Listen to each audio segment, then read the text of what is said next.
Mire usted, de acuerdo con la Comisión Reguladora de Energía, la electricidad que genera la Comisión Federal de Electricidad es 2.6 veces más cara que la que producen las empresas privadas. ¿Por qué? Pues esto porque en mayo la Comisión Federal de Electricidad reportó que cada megawatt por hora le costó 1,127 pesos, mientras que a las compañías privadas que generan energía con el sol, con el viento y geotermia, les costó 423 pesos por cada unidad. Y para analizar ¿por qué la Comisión Federal de Electricidad invierte tanto en generar electricidad? Pues saludamos con muchísimo gusto al ingeniero Ángel Valderas. Él es profesor e investigador de la Facultad de Ingeniería de la Universidad Autónoma de Querétaro. Ingeniero, ¿cómo está? ¡Qué buenas noches! Hola, buenas noches, Juan Becerra. Pues por aquí estamos, mira, vi la nota del Heraldo y como siempre, pues hay una parte de verdad y una parte que no se nos dice completa. Por ejemplo, en el sentido del desglose. Pero ¿cuál es la verdad aquí en esta nota? No, la verdad es que sí, la energía renovable como la solar y como la energía hidráulica y como la energía eólica, sí son más baratas que generar con combustóleo en instalaciones eléctricas de 30 años en las cuales no se invirtió nada. Aquí el problema que yo veo en este tipo de notas es ¿por qué no nos cuentan por qué Comisión Federal de Electricidad y en su momento Luz y Fuerza del Centro, cuando gobernaban o tenían el gobierno federal, dependían Fox, Felipe Calderón y Enrique Peña Nieto, ¿por qué no le apostaron a las energías limpias desde el servicio público? Esto, Juan, es un poco como descubrir el agua tibia. Hay una analogía muy precisa. La nota del Heraldo habla, por ejemplo, de instalaciones caducas de Comisión Federal. Sí, pero esas instalaciones caducas ya estaban desde hace 10 años. Es como el análogo de las refinerías. Dejaron las refinerías trabajando al 32%, pero es el análogo del sector salud. Tenemos un sector salud con 210,000 déficit de médicos, 430,000 enfermeras de déficit, 250,000 camas de hospital. Es natural que si yo tengo instalaciones de ese tipo, me va a costar más. Pero hay que recordar una cosa, Comisión Federal no es una empresa privada, no tiene fines de lucro. Ya la vez pasada habíamos visto, porque la nota del Heraldo habla de que se quieren poner trabas a las energías renovables y en ningún lado existe ese tipo. Por otro lado, hay que recordar los contratos con ventajas para los privados a partir de la reforma energética de 2013.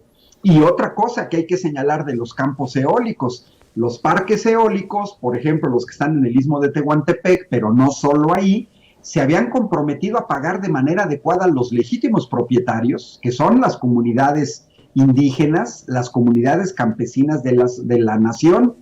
Y hay que tomar en cuenta que también todavía Comisión Federal sigue batallando con los costos de porteo desventajosos, que son los costos que las empresas privadas cubren para poder emplear la infraestructura de la comisión y así generar su propia energía eléctrica. Apenas hace menos de un mes, Comisión Federal informó que durante 2020 se estimaban pérdidas por alrededor de 8,000 millones de pesos derivadas del mercado negro.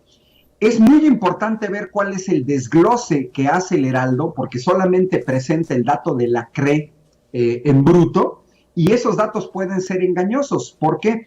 Porque quien define el concepto costo de producción es la CENER en unos términos muy precisos, en los cuales se especifica que los costos de producción son los costos variables directamente asociados a la generación de energía eléctrica.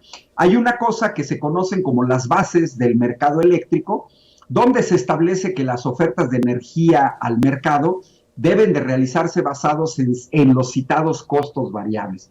Estos costos deben de incluir costo de arranque, costo de operación en vacío, costo de energía incremental para el mercado de energía a corto plazo.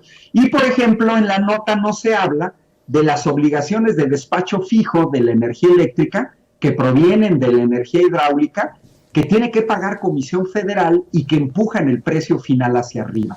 Es decir, estamos ante un panorama en el cual la nueva administración federal está tratando de revertir todo este tipo de distorsiones y limitaciones que dejaron contratos ventajosos para los privados. Es lógico, Juan, que si yo compito en ventaja, pues también te puedo ofertar un precio menor porque estoy compitiendo en ventaja y no estoy asumiendo todos los costos que yo debería de pagar.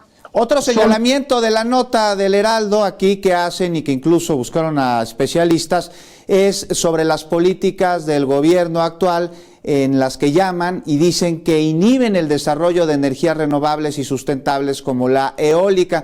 Ya hemos hablado aquí que no es el caso, que lo que se trata es de pues frenar la terrible corruptela, pero lo que sin duda deja en entredicho es que la Comisión Federal de Electricidad tiene muchísimos retos que enfrentar para convertirse en una empresa con pues mucho más capacidades para otorgar a los mexicanos una luz barata, ingeniero.